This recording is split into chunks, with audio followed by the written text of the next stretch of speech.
Dosa kita semua manusia ada 4 bentuk pula. Dosa kita dengan manusia yang ada hubung dengan dirinya.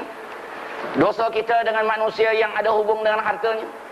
Dosa kita dengan manusia yang ada hubung dengan keluarganya. Dosa kita dengan manusia yang ada hubung dengan agamanya.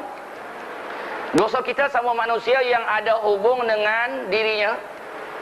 Macam mana? Seperti kita pernah tempeleng orang, pukul orang, pernah kita bagi malu dia depan orang ramai, pernah kita umpat dia, pernah kita kata dia. Ini dosa kita dengan manusia yang ada hubung dengan dirinya. Mesti kita bertaubat, mesti kita membersihkan diri daripada dosa itu. Dosa kita dengan manusia yang ada hubung dengan hartanya pula bagaimana? Hartanya yang kita curi, sama dia sedar atau tidak? Hutang dia, hutang kita